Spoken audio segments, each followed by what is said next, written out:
for coming out. This is a great turnout for a great event. On behalf of the Project on Lived Theology, the Quality Community Council, and Trinity Episcopal Church, it is indeed a great pleasure to introduce you to Renee Shackelford and Robert Saunders. They're, of course, the authors of Urban Renewal and the End of Black Culture in Charlottesville, Virginia, an oral history of Vinegar Hill, and the Dorothy West Martha's Vineyard, stories, essays, and reminiscences by Dorothy West writing in the Vineyard Gazette. Miss Shackelford is a native of Charlottesville, raised in Oak Ridge Gardens, which many of us know to be Blue Ridge Commons in the Prospect neighborhood. She is the daughter of Raymond and Yvonne Shackelford, who are here with us this evening, and they reside on Prospect Avenue. Ms. Shackelford attended, like many of you, Johnson Elementary, Buford Junior High, and Charlottesville High School. She was also a student in the Upward Bound program at the University of Virginia. She taught African American literature at the University of Toledo in Ohio, and presently teaches the same discipline at Purdue University in West Lafayette, Indiana. A native of Richmond and alumnus of the University of Virginia, Robert Saunders is the author of Tightrope Walk, Identity, Survival, and the Corporate World in African American Literature, and The Wayward Preacher in the Literature of African American Women. He is also the author of numerous articles published in the Hollands Critic and Mailer, and an anthology edited by Henry Louis Gates on the writing of Gloria Naylor. Mr. Saunders has taught African American literature at UVA, Mary Washington, University of Toledo, and is now at Purdue. Her talk is entitled Remembering Vinegar Hill and Its Troubling Legacy. Ms. Shackelford will begin by Mr. Saunders and a time of questions and discussion. A question will follow, so please stick around. And their book is available along with a number of other titles offered tonight by the Splinter Night Bookstore. So please join me in warmly welcoming Ms. Renee Shackelford.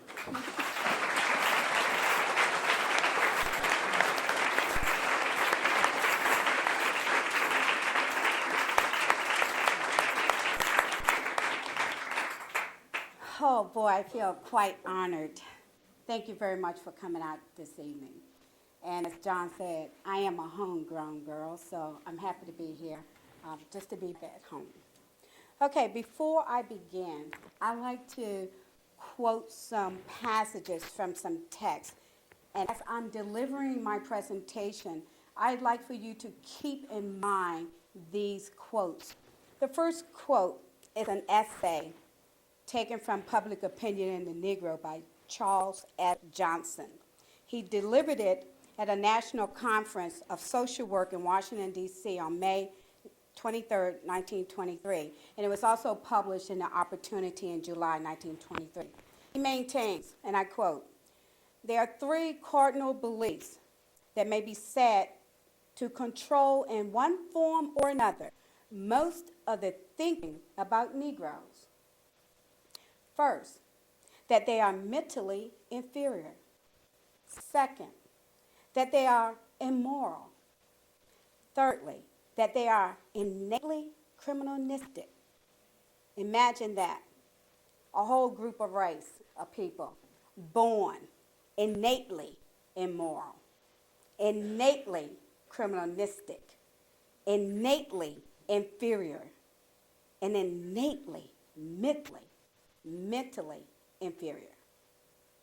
And I give you this quote right now because I think to a large degree, consciously or unconsciously, this is a thought about many African American people, about the group itself, that we are all second-class citizens, less than mainstream society members. And I think we act based upon that premise. And I think what occurred in the Hill occurred because those who were in authority believed these stereotypes and myths about my people. So it made it okay to do what they did, and I'll discuss that further later. Ralph Ellison, in his Invisible Man, states that African Americans are deemed invisible. "I am an invisible man. No, I am not a spook like those who haunted Edgar Allan Poe, nor am I one of your Hollywood movie ectoplasms. I am a man of substance, of flesh and bone, fiber and liquids, and I might even be said to possess a mind. I am invisible. Understand, simply because people refuse to see me. When they approach me, they see only my surroundings, themselves, or figments of their imagination. Indeed, everything and anything except me. That invisibility to which I refer occurs because of a particular disposition of the eyes of those with whom I come in contact, deem me invisible. Yes, to a large degree, African Americans are not considered a part of mainstream society. We are not included in a society that says we act upon equality. We are included yet excluded in decision making and knowing what's good for us and knowing what's right for us and knowing what we need and what we don't need. And I think based on that premise, that is the reason why what happened at Vinegar Hill allowed to occur. After the signing of the Emancipation Proclamation in 1863, an influx of blacks from rural areas of Virginia migrated and settled in Charlottesville, Virginia. They settled on a 20-acre sloping area in the center of Charlottesville, Virginia, which we know to be Vinegar Hill. With segregation intact, the African Americans, understanding that they were not allowed to patronize white businesses, they devised their own businesses. Those businesses were satisfied the demands of blacks for various goods and services. By 1920, these black businesses constituted the prime of Vinegar Hill, which was an era of prosperity for blacks achieved by black citizens of Charlottesville. Meyer, a former resident in the text, elaborates. From the late 1880s, there was a remarkable development of Negro business, banks and insurance companies, undertakers, and retail stores. And George Ferguson continues, cleaning and pressing establishments, shoe shops, barber shops, beauty parlors, grocery stores. In other words, Vinegar Hill was a thriving, self-sufficient community. During segregation, we have to understand we had Jim Crow laws. We had the for white-only signs, for black-only signs. Keep in mind that blacks were not allowed to go and do what I can do today. We were not allowed to rent out rooms in hotels. So, is it safe to say that although the for only signs and the for black Negro signs also not only applied to public facilities, but it also applied when it came to places for dwelling. So African Americans in the black communities took it one step further, and they offered housing, boarding houses, not only for blacks who traveled to Charlottesville to visit, but for one another. In addition, Vinegar Hill also provided social functions for its residents. Raymond Bell remembers we had all kinds of black neighborhoods, but Vinegar Hill, that's where the blacks were concentrated in terms of entertainment. They had dances on Vinegar Hill. So that was the place blacks identified with. And George Ferguson continues, they generally met in the homes. Men would congregate in the barbershops and discuss politics, discuss all the phases of life, whether it was safe to ride in an automobile and who ain't going to ride in an automobile. So it was a place not only for Vinegar Hill residents to come and commune and discuss political issues, social issues, ethnic issues, cultural issues, but it was for blacks in general in Charlottesville, Virginia. Vinegar Hill was indeed the center of Charlottesville black cultural life, a self-supporting community comprising many who endured and sometimes prospered in the face of adversity. There's a black female author by the name of Keisha Yvonne Scott. And she has an essay in Marilyn Abelson's book, Wild Women Don't Wear No Blues. And in that book, Marita Golden, and in that book, the essay entitled Maryland, From the Habitat of Surviving, the author writes a poem, and she asks the question. It was about white people coming down in the black community and bulldozing our neighborhoods. This is what they call urban renewal. I used to watch the bulldozers and think, you're sweeping away the houses, and you're sweeping away the weeds. But where are you sweeping away the people? On January the 28th, 1960, the Daily Progress printed that the businessmen endorsed Vinegar Hill Project, which was a redevelopment program devised by Charlottesville Redevelopment and Housing Authority to eliminate, and I quote, through total clearance of a slum, blighted and deteriorated area adjacent to the Charlottesville Central Business District. Who were the members of this organization, I asked myself? Who had decided such a critical decision concerning another group of people? Well, the answer is they were white members of Charlottesville who comprised this organization and possessed the authority to decide not only on the future of the current residents, but the future of their descendants for future generations. The Daily Progress goes on to say, and I quote, with 14 of its 16 members present, the Joint Committee unanimously resolved to approve the plan of the Charlottesville Redevelopment and Housing Authority for the development of Vinegar Hill area and such public housing projects as may be necessary in order to carry out this plan. As mentioned earlier, blacks in Charlottesville, Virginia were benefiting from a lifestyle whereby they functioned in a society with many adversities, but surviving nevertheless. They had been designated to an area in the city which was considered the heart of the city. It was a closely knit community where its residents depended on one another for their livelihood and for their survival. During a time where none of that was offered them outside of that black community.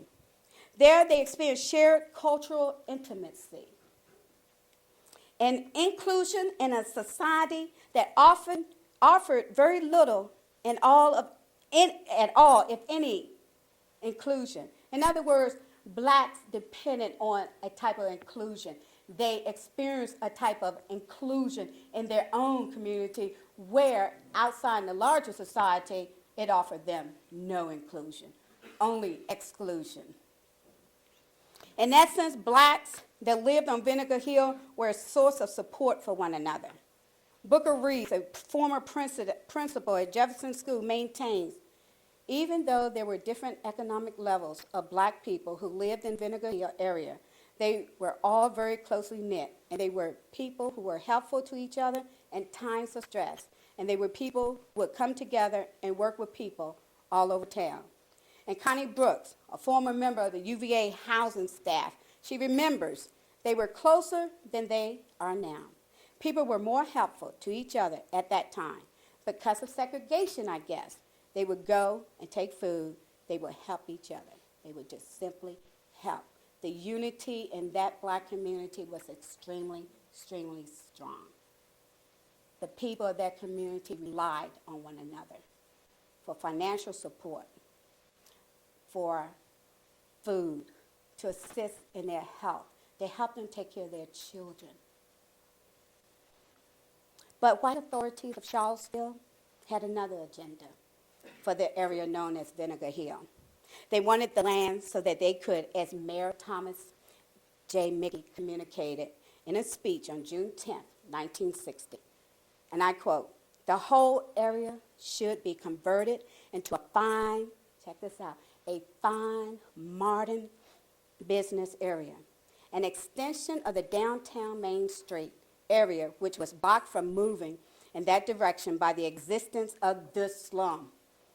I cannot conceive of anything that will give the downtown area more of a shot in the arm, for the downtown area would be a great boon to the entire city. Perhaps most of you do not realize that there is no residential area in the city of Charlottesville that pays enough taxes.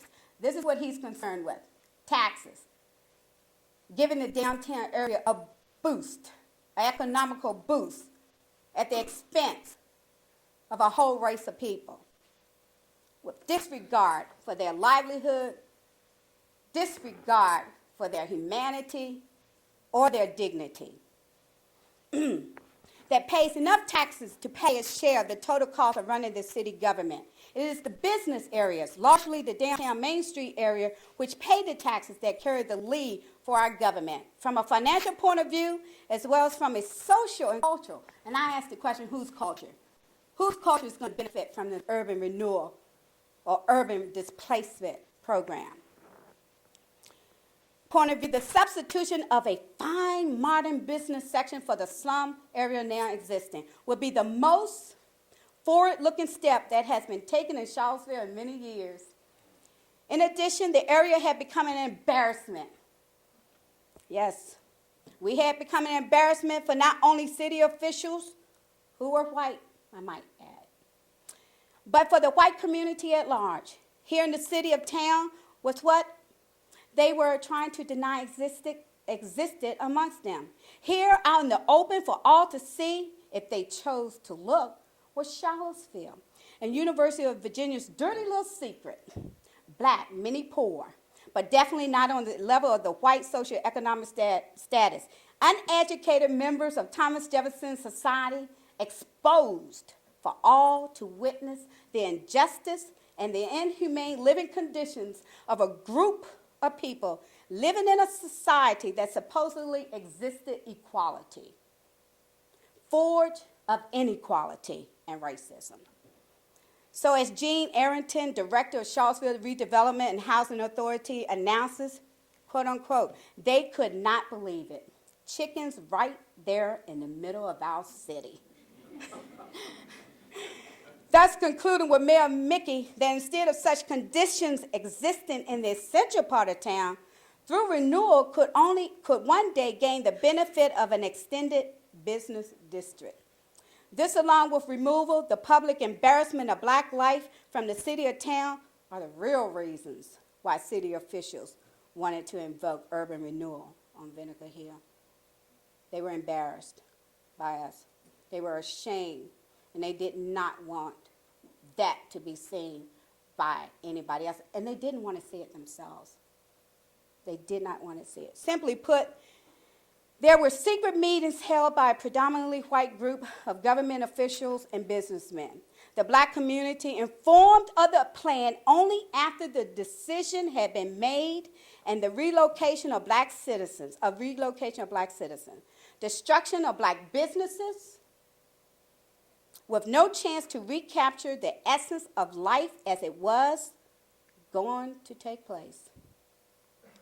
What is amazing to me, this is amazing, that for approximately 73 years, blacks had migrated, blacks had settled and lived on Vinegar Hill with the same substandard housing and slum conditions with very little help from city or federal officials. What about the housing authority, I asked myself. Where were they for 73 years? All of a sudden, 73 years later, generations later, it becomes an issue. Keep in mind, we weren't allowed to be educated. Keep in mind, when we were allowed to be educated, what kind of education was offered to my people? What kind of jobs were we offered? So I ask you, what kind of living conditions did they expect us to have or want us to have? Indeed, because the inhabitants were black, it does not appear that housing codes, city or federal, were enforced. Now, 73 years later, the black community is to believe that the Charlottesville Housing Authority, the Chamber of Commerce, and the Retail Merchants Association wants to invoke an urban renewal program to improve the living conditions for the residents residing on Vinegar Hill. They want us to believe that you're doing it for our best interests. Teresa Price, Nanny Cox's granddaughter, she elaborates. If that land now were under city ordinance, current city ordinance, it wouldn't be up to code and probably would be considered a hut. But at that time, she had no problems renting in there. But as S. Dexter Forbes, one of the Democratic nominees, maintains in the Daily Progress, quote, these slums, so-called, did not happen overnight, nor did they come last year or the year before. They have been with us a long time, and I can see no justification for trying to clean them up in one clear swoop. Then I asked my question, with all this going on, why weren't there any black representation for a vote that would have profound effects on the black community as well as the black people? Sherman White gives an answer. Quote, there weren't any blacks on the city council. There weren't any blacks in any decision-making positions. So it was very little that could do to know what was going on. To find out what was going on, because they didn't have anything to do with the power in town, and very little still today. Walter Jones comments as well. He was a former resident. Quote, do you want the real truth? That's what he asked me. He said, do you want the real truth? The Caucasian race has always been able to get over on them. Get over and do anything they want to do whenever they want to. And I think for many African Americans in this town, in many towns like Charlottesville, this is the attitude. This is how a lot of African Americans feel. We feel powerless. We feel that our voice do not count. We feel that we do not have a vote. So why vote? Why try when we're outnumbered? We're not going to be heard. And whatever the mainstream society wants to do, we'll do it at the expense of my people. We are indeed an expendable race. Yes, because we have been told that time after time, maybe not in words, but in actions we've been told this. My children are being told this and reinforced.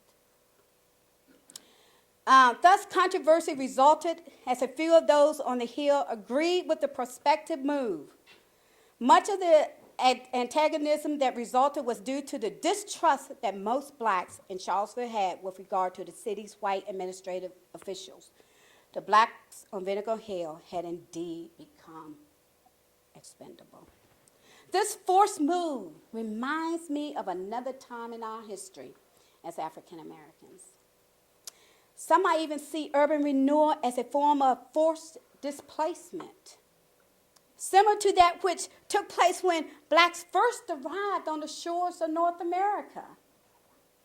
Forced displacement from Africa. I know people will say, oh, I'm not from Africa. Let's not talk about Africa. But we were forced here as well. Once again, blacks on Vinegar Hill were being forced to move away all that they have come to know and rely on, as well as the people they call family, for cultural, social, and ethnic support.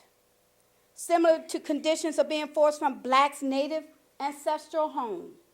They were being forced to move to crowded conditions, and some away from loved ones and friends. There are some that argue that the advantages of urban renewal outweighs the disadvantages. The urban renewal will eliminate slums where neighborhood conditions and dwellings have become detrimental to health, safety, and morals. Now, I remind you, we were allowed to exist there for approximately 73 years. Were not the conditions deteriorating before then? And I cannot believe that other deteriorating conditions were not occurring elsewhere in Charlottesville and other black communities. So why Vinegar Hill when it meant so much, not only to its residents, but to other blacks in Charlottesville, Virginia? Well, we know the answer. The mayor, Mickey, he gave us a possible answer. It's for monetary gain. It appears that the aesthetics outweigh the human conditions when it comes to urban renewal.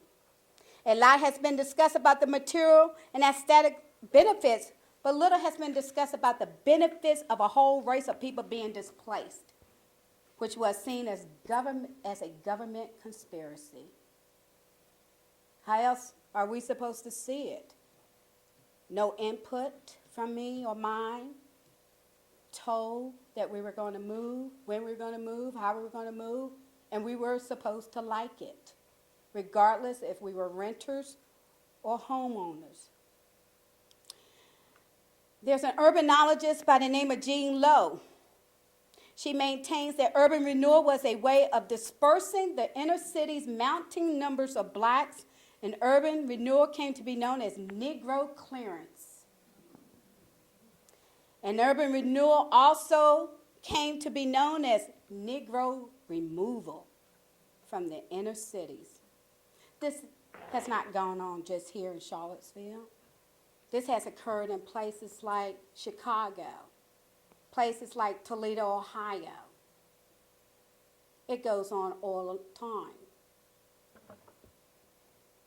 And the fact that blacks were the last to be brought into the project plans and only to be told then that they had to move soon, fostered bitterness between blacks and white officials who mandated the forced displacement. I'm going to stop here for a second in this quote. It doesn't only foster bitterness between blacks and white officials. It fosters bitterness between white and black citizens, keeping us divided, keeping us at odds, keeping us fighting each other so we can't get to the real issues. And actually, the result of relocation practices often did little to decrease the overcrowdedness of slum conditions.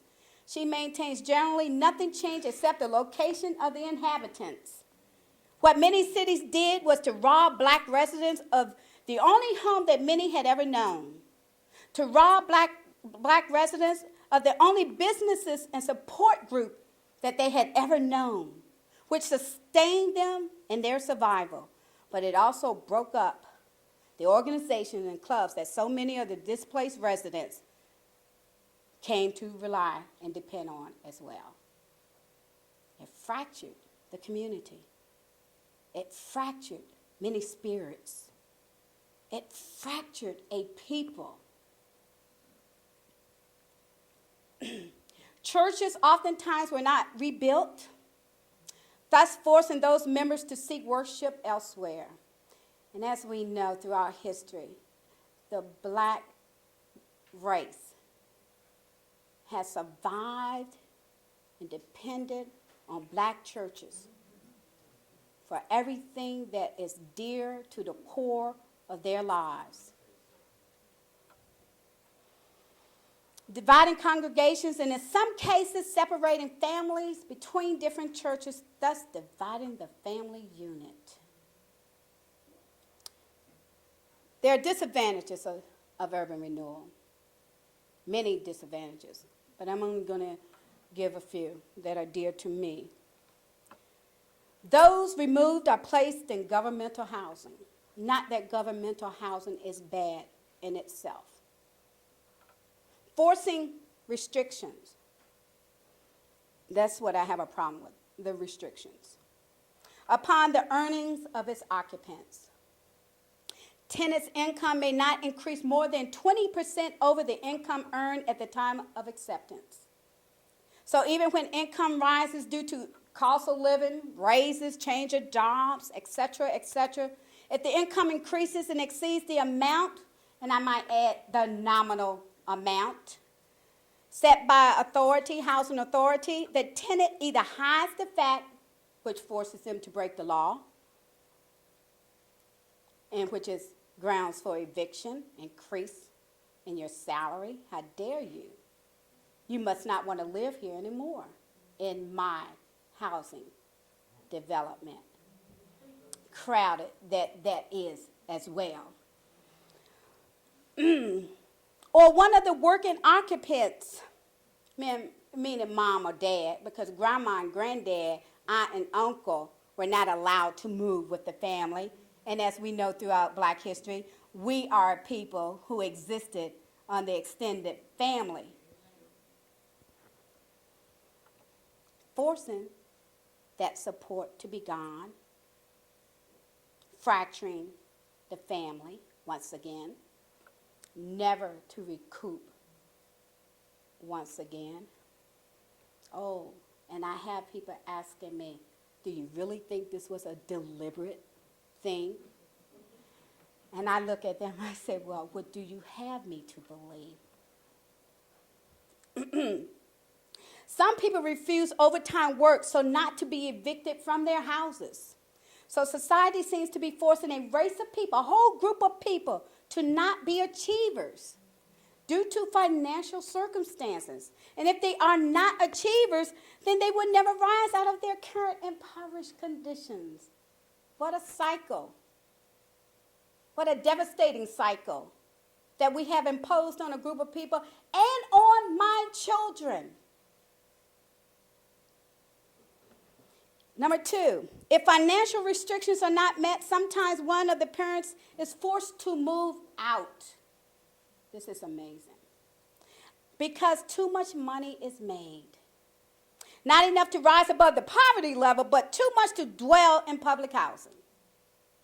Where should I go to live? On the streets? You just took my home. Now you're forcing me into a crowded housing project. You're forcing me to stay within a certain financial, economical status. If I don't do it, I lose my home once again. If I do it, then everything's okay. Not leaving me too much of a choice, are you?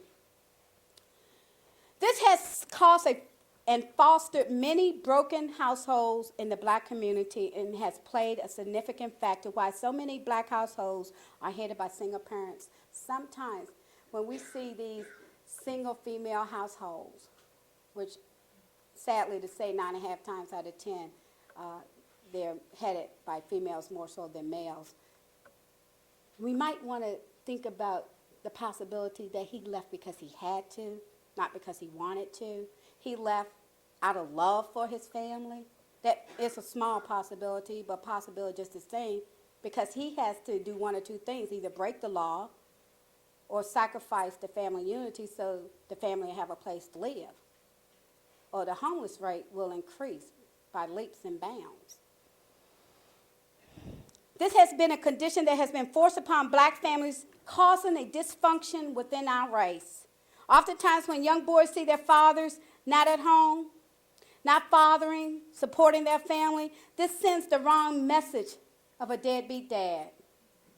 And this is one reason why some Black men are not in the households or don't even try, because with the assistance that women can receive because they live in public housing, the men, fathers, seem to be discouraged opposed to encouraged to stay and support their families. Young boys grow up seeing and understanding this is how things are done and continue a cycle of learned dependency on the government and apathy towards his role in the family. Number 3, the unity and support group in the new developed community is lacking, and in many cases, missing. The organizations and clubs which once existed and people in the Black community depended on it for their livelihoods, for survival, are gone, never to be recouped again. The organizations and clubs have disappeared, and oftentimes the displaced residents were faced with the problem of the new neighborhoods sustaining even their humble lifestyles. So once again, we turn to the government to sustain us. Forced dependency.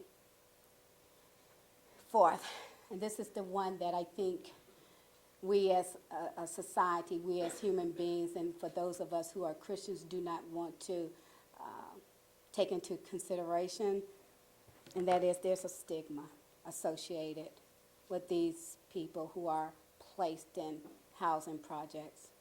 Not that I was raised in West Haven, which was the housing project or housing development as they like to call it.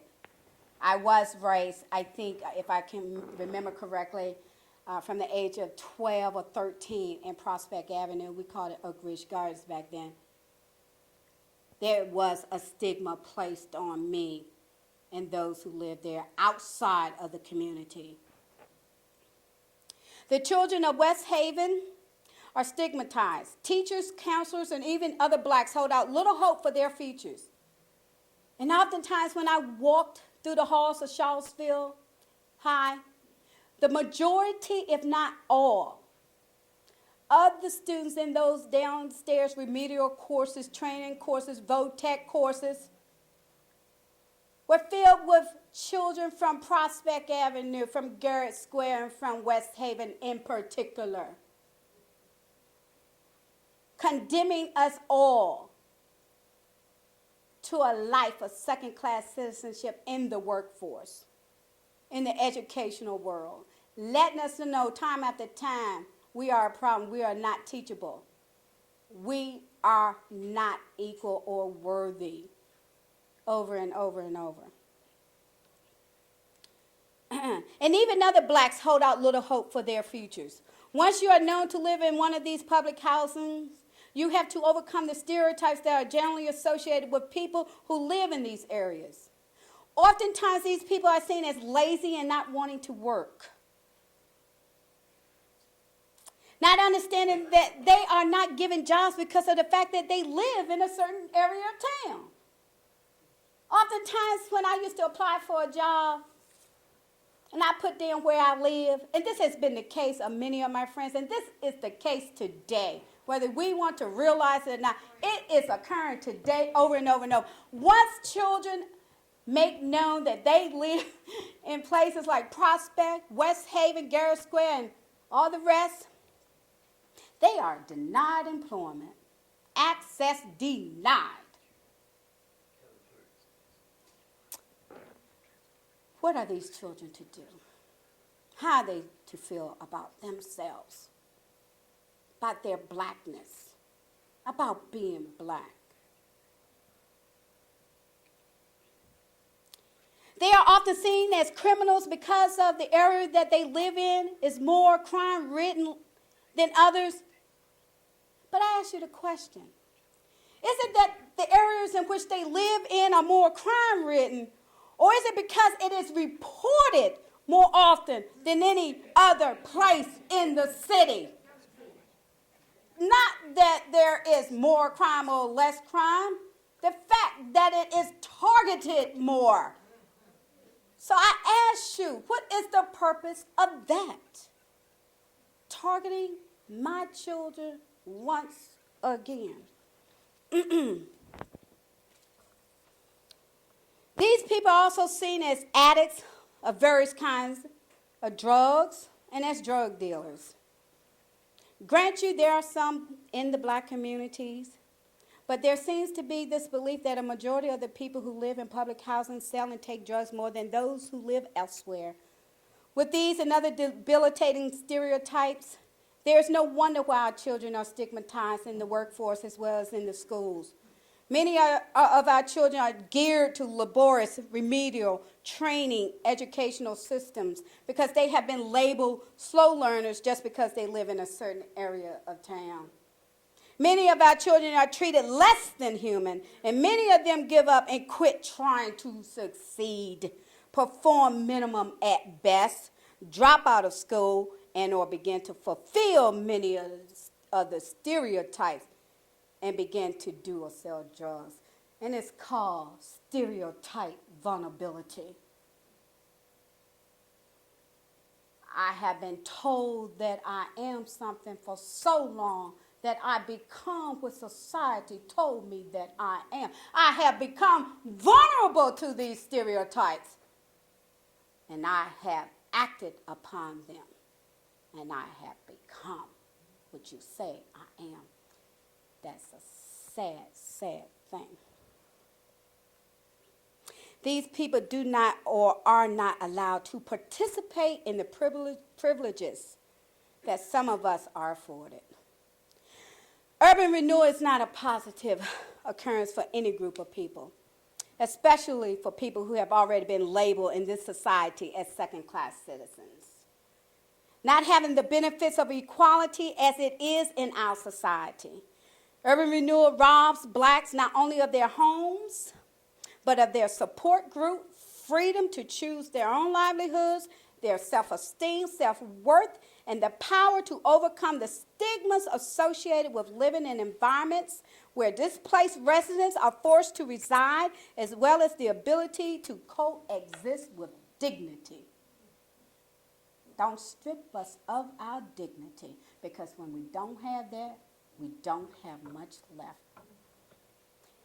In conclusion, where did Charlottesville, Virginia city officials and authorities sweep away my people?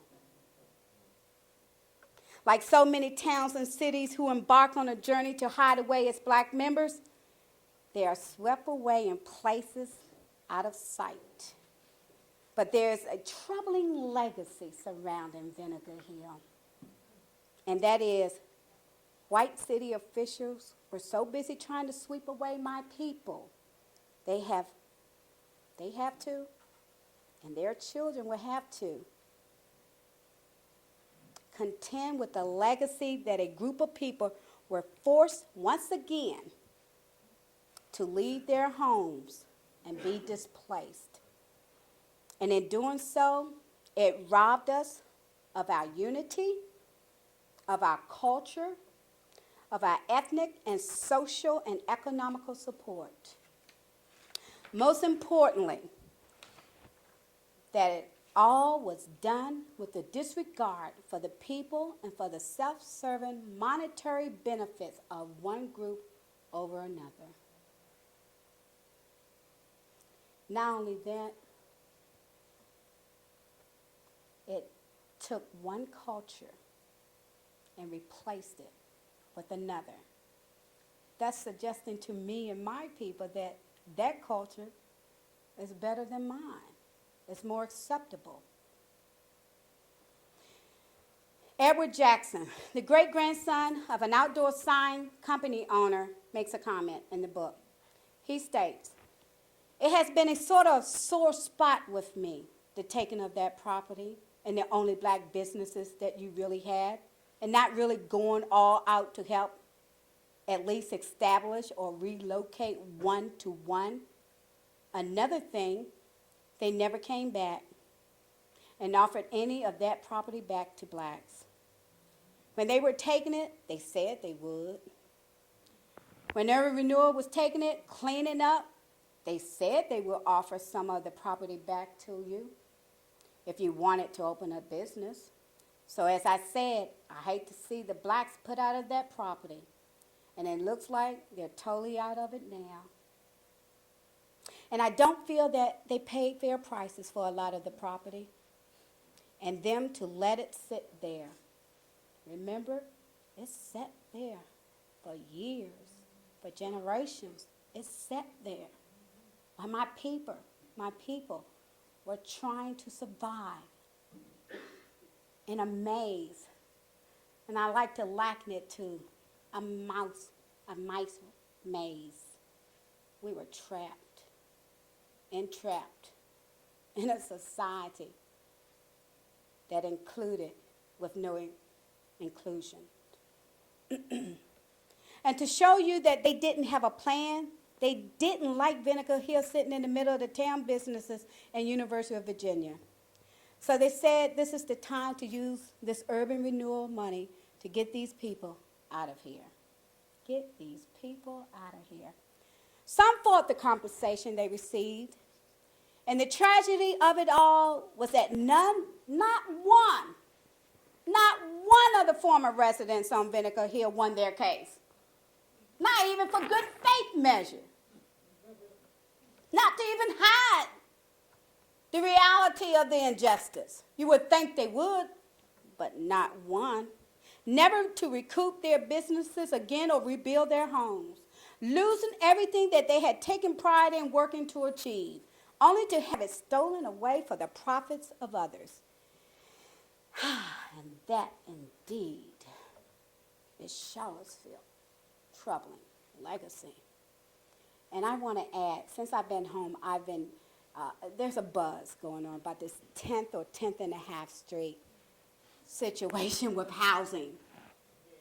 And I want to say to you all in here, and please get the word out. Not just because my parents live here, not just because I am from here, but we are a better people than this. We are a better community than this. Don't let what happened on Vinegar Hill happen on 10th Street, 10th and a half Street. Do not tolerate that. Do not browbeat and bulldozer another group of black citizens. You are going to fracture this community in a manner that you will never be able to get back again. Stand up for the injustices, whether you're white, black, Asian, Latino, Jamaican, it doesn't matter. You live here. You are your brother's keepers. Thank you.